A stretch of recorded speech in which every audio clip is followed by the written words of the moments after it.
आज की कहानी है कमरा नंबर C-206।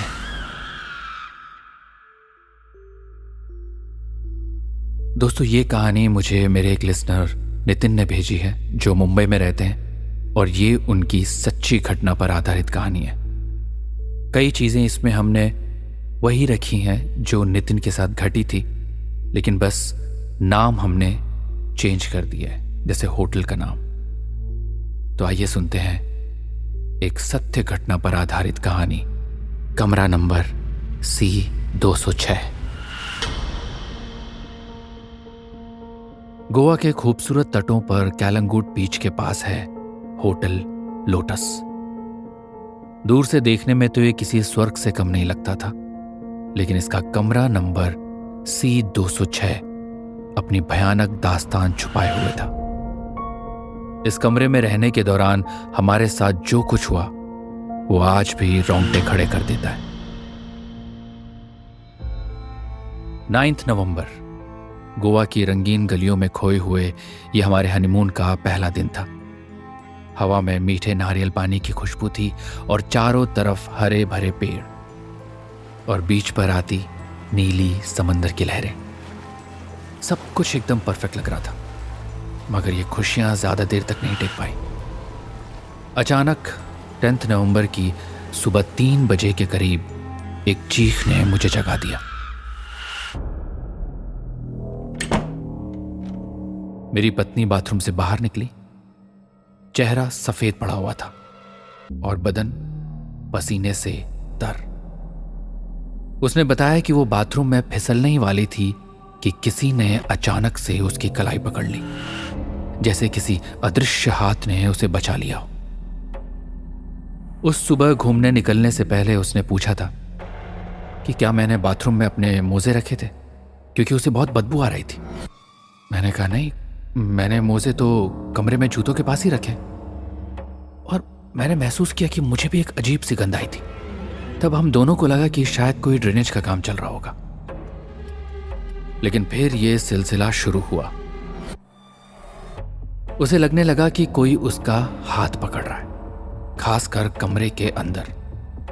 कभी कसकर पकड़ता तो कभी ढीला छोड़ देता, जैसे उसे कमरे के बाहर ले जाना चाहता हो। बाहर निकलते ही मेरी पत्नी पहले जैसे तंदुरुस्त हो जाती थी और कमरे में घुसते ही उसमें एक अजीब सी सुस्ती छा जाती थी, जैसे कोई अदृश्य बोझ उसके ऊपर हावी हो जाता है। अजीब बात तो ये लग रही थी कि जैसे जैसे वक्त कट रहा था, मेरी पत्नी का व्यवहार बदलने लगा था। उसे अकेले कमरे में रहने में डर लगने लगा। कई बार उसे लगता कि कोई उसका हाथ पकड़ रहा है, और यह खासकर रात के समय होता था। एक बार तो उसने यह भी दावा किया कि अंधेरे में किसी का साया उसका पीछा कर रहा है। पहले तो मैंने सोचा कि शायद वो थक गई है, घूमने की थकान होगी। फिर मुझे लगा शायद इस कमरे के वाइब्स की वजह से ऐसा फील कर रही होगी, क्योंकि कमरे का माहौल ही कुछ दबा हुआ सा था। लेकिन 11 नवंबर को भी यह सिलसिला जारी रहा। हम बाहर घूमने चले गए। दोपहर में बीच के किनारे मैंने अपनी वाइफ को पूछा कि चलो लंच के लिए कमरे में चलते हैं और फिर शाम को फोर्ट अगोड़ा घूमने चलेंगे। मगर मेरी पत्नी ने दोपहर में भी कमरे में जाने से साफ इनकार कर दिया।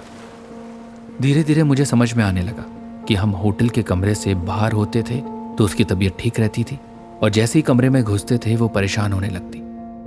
उस रात जैसे ही हमने अपने कमरे में कदम रखा, एक अजीब सी ठंडक हमारे रोंगटे खड़े कर गई। कमरे में एक भारीपन था, मानो कोई अदृश्य शक्ति हमें घेर रही हो। डर के मारे हमने अपनी माँ को फोन किया। उनकी चिंतित आवाज सुनकर हमारा दिल धड़कने लगा। उन्होंने तुरंत हमारे एक चाचा को फोन करने के लिए कहा, जो दूर से ही पूजा पाठ कर सकते थे। उम्मीद की किरण पकड़ते हुए हमने चाचा को फोन लगाया। उनके सवालों ने धीरे धीरे हमारे अंदर डर को और बढ़ा दिया। उन्होंने हमसे पूछा कि क्या कमरे में दाखिल होते ही बाथरूम हमारी दाईं तरफ है। मैंने हाँ में जवाब दिया, ये सोचते हुए कि ये तो हर कमरे में होता है। उन्होंने फिर पूछा, क्या बिस्तर के दोनों तरफ लकड़ी की टेबल्स हैं? मैंने फिर से हाँ बोला और ये सोचा कि अमूमन होटल्स में ऐसा होता ही है। हर सवाल के जवाब में हाँ कहते हुए कमरे का नज़ारा मेरी आंखों के सामने नाचने लगा। लेकिन अगले सवालों ने तो खून ही जमा दिया था। उन्होंने पूछा, क्या छत पर कोई काला धब्बा है? मेरी नज़र छत पर गई और फिर मेरी रूह कांप उठी। बिस्तर के ठीक ऊपर एक बड़ा सा भयानक काला धब्बा था। फिर चाचा जी ने पूछा, क्या दीवारों का रंग हल्का पर गहरा सा है? मैंने देखा ध्यान से तो दीवारें हल्के बेज रंग की थी, मानो शाम के रंग में रंगी हो। क्या तुम्हारे और तुम्हारी पत्नी के साए में कोई फर्क नजर आ रहा है तुम्हें? हमने घबरा कर नीचे देखा। मेरा साया तो गहरा था, लेकिन मेरी पत्नी का साया हल्का, लगभग पारदर्शी सा लग रहा था। चाचा ने तुरंत फोन पर मंत्र पढ़ना शुरू कर दिया। डर के मारे हम हिल भी नहीं पा रहे थे। उन्होंने हमें सुबह होते ही कमरा बदलने की सख्त हिदायत दी। धीरे धीरे हमने अपना सामान समेटना शुरू कर दिया था। हर पल हर आवाज हमें और भी डरा रही थी। 10 मिनट बाद ही मां का फोन आया।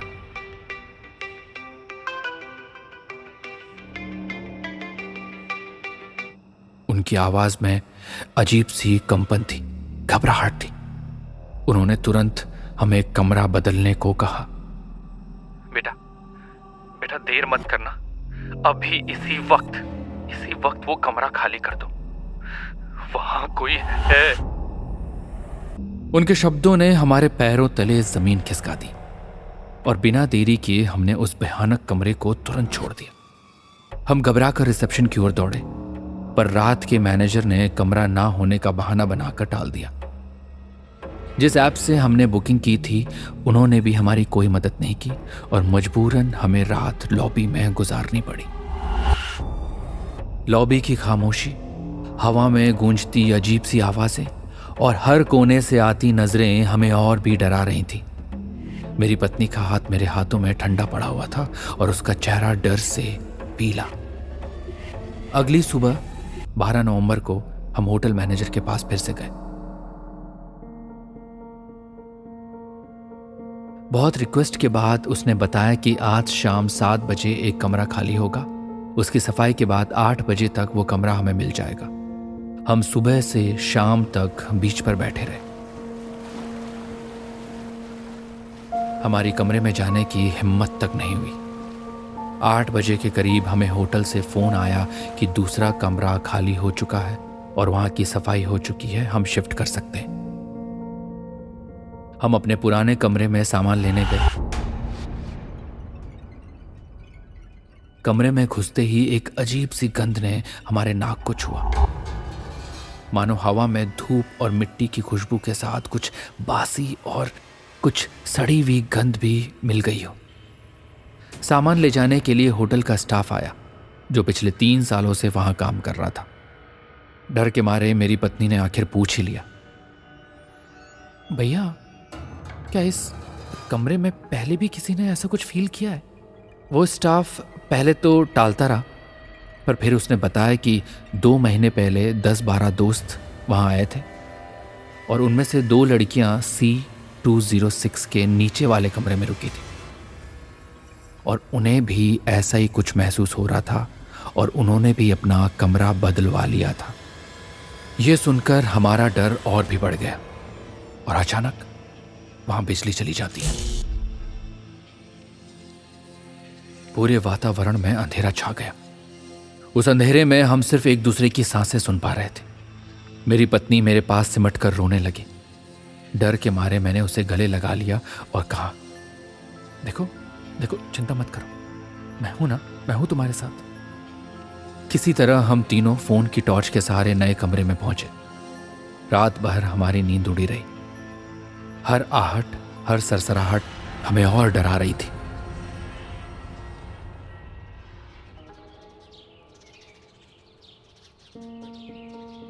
अगली सुबह नाश्ते के दौरान मेरी पत्नी का जरूरत से ज्यादा खाना मुझे और भी बेचैन कर रहा था। उसकी आंखों में एक अजीब सी चमक थी और उसके चेहरे पर एक अनजान मुस्कान। तभी मेरी मां का फोन आया।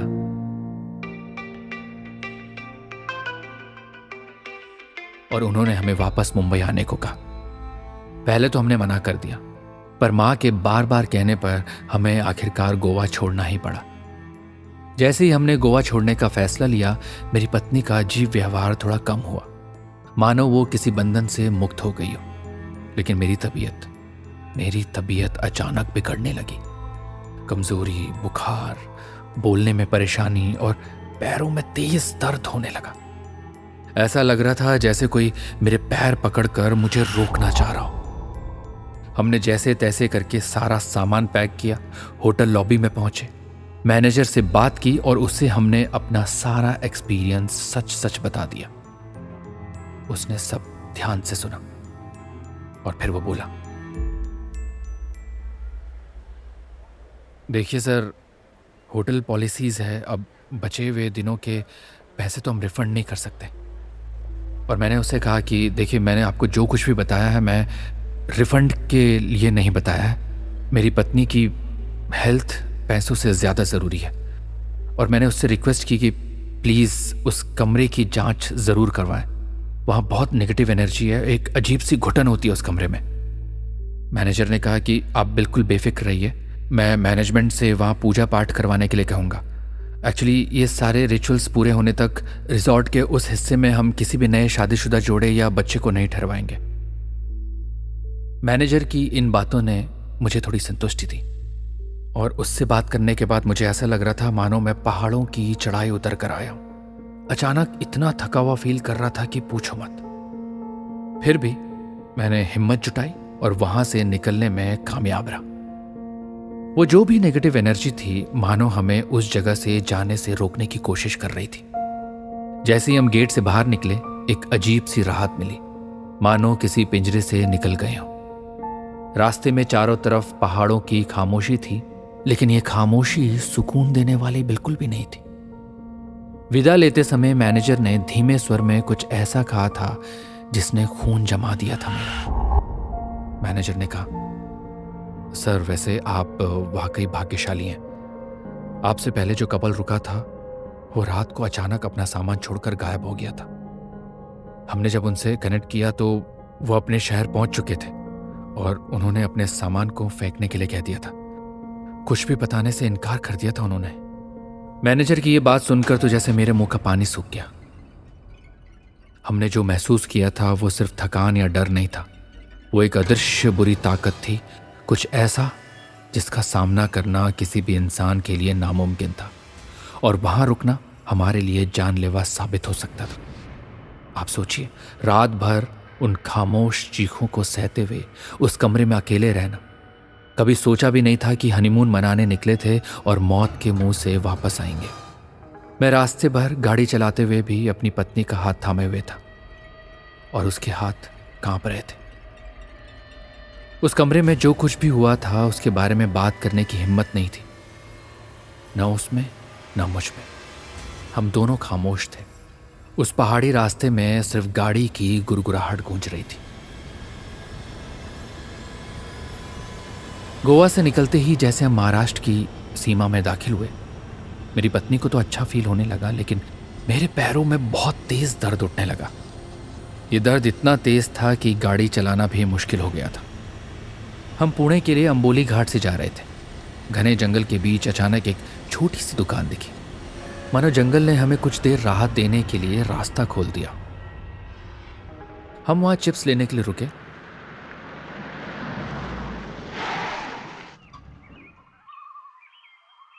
और मैं वहीं एक सिगरेट पीने लगा। उसी दौरान हम दोनों ने देखा कि वहां एक कुत्ता था जो एक पट्टे से बंधा हुआ था,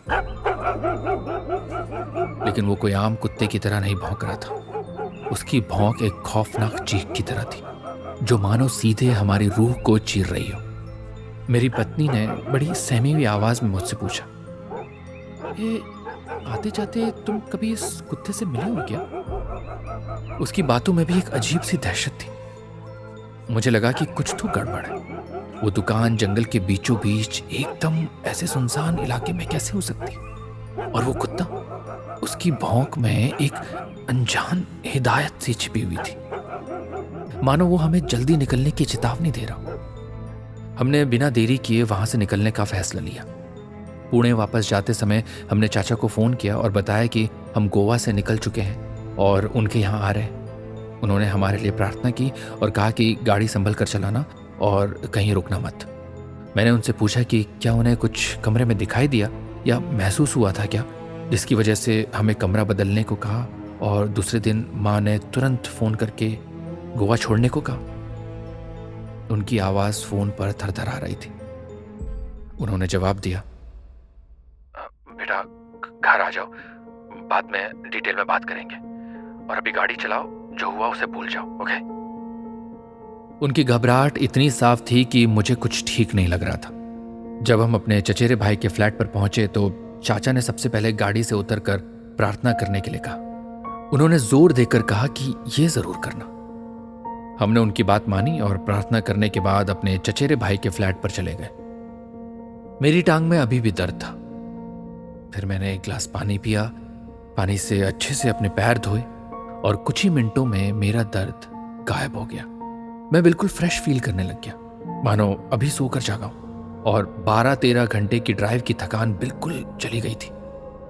मैं अपने सवालों के जवाब मांगने के लिए चाचा के पास गया, लेकिन वो पूजा में व्यस्त थे और मेरे भाई ने कहा कि उन्हें डिस्टर्ब करना सही नहीं रहेगा। मैंने उससे पूछा कि उसे कुछ पता है क्या, तो वो मेरा सवाल सुनकर थोड़ा हिचकिचाया, लेकिन फिर उसने मना कर दिया। हमने रात चाचा के घर ही बिताई और सुबह सुबह वहां से मुंबई अपने घर के लिए निकलने वाले थे। मेरी पत्नी चैन की नींद सो रही थी, लेकिन मुझे नींद नहीं आई। मैं सोचता रहा उस कुत्ते के बारे में, उस दुकान के बारे में जो बीच जंगल में थी, और उस कुत्ते की भौंक के बारे में जो हमें चेतावनी दे रही थी। हमने जो कमरा छोड़ा था उसमें क्या हुआ होगा, और अगर हम रुकते तो क्या हो जाता, और सबसे बड़ी बात, हमारे चाचा ने क्या देखा था जो उन्होंने हमें उस कमरे के बारे में कुछ भी बताने से इनकार कर दिया था। इन सवालों ने मुझे रात भर सोने नहीं दिया। हर सन्नाटे में उस कुत्ते की भौंक सुनाई देती थी मुझे, मानो वो आपको कुछ बताना चाह रहा हो। मैं बस सोचता रहा और सुबह हो गई। मैं फिर सुबह अपने चाचा से बात करने के लिए उनके कमरे में गया, लेकिन वो सो रहे थे। मैंने उन्हें डिस्टर्ब करना ठीक नहीं समझा और वहां से घर के लिए निकल गया।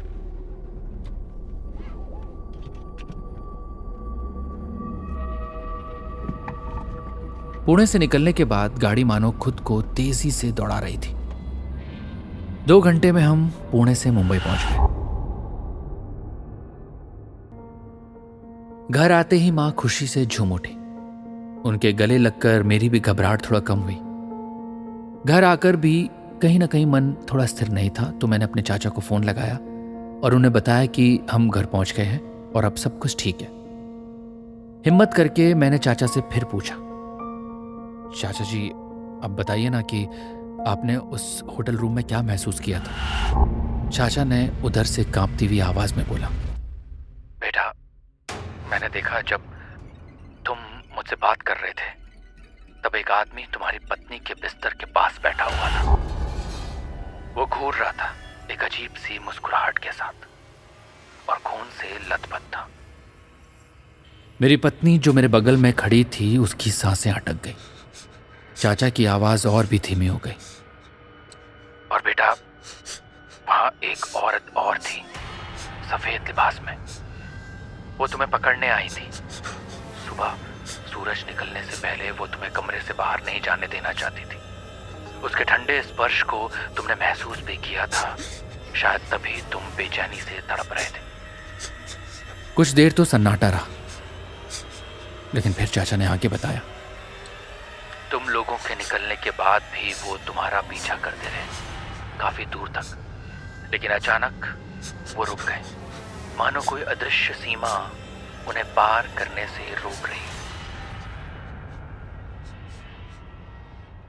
उनकी आवाज में एक खौफ था जिसे शब्दों में बयां नहीं किया जा सकता था। कुछ दिनों तक ये खौफनाक सफर हमारे जहन में घूमता रहा। हर रात नींद में उस औरत का ठंडा स्पर्श महसूस होता रहा, मानो वो अभी भी हमारे पीछे ही हो। फिर धीरे धीरे जिंदगी पटरी पर लौट आई। हमने फैसला किया कि इस भयानक अनुभव को भुलाने के लिए इस बारे में बात नहीं करेंगे। मैं 5-7 बार गोवा घूम चुका हूँ, लेकिन ऐसा कभी नहीं हुआ था मेरे साथ। ये पहली बार था और आज भी हमें गोवा जाने में डर लगता है। अगर किसी रिश्तेदार या दोस्त का गोवा जाने के लिए प्लान बनता तो हम उन्हें सिर्फ एक ही बात कहते कि होटल लोटस में मत ठहरना, वो जगह हॉन्टेड है। लेकिन रात के सन्नाटे में कभी कभी सोचता हूँ, असल में उस औरत ने मुझे छुआ था क्या? या वो आदमी अभी भी वहां बैठा होगा, किसी और को घूर रहा होगा? ये ख्याल अब भी मुझे डराते हैं। सच तो ये है, शायद हम सचमुच उस जगह से कभी नहीं निकले।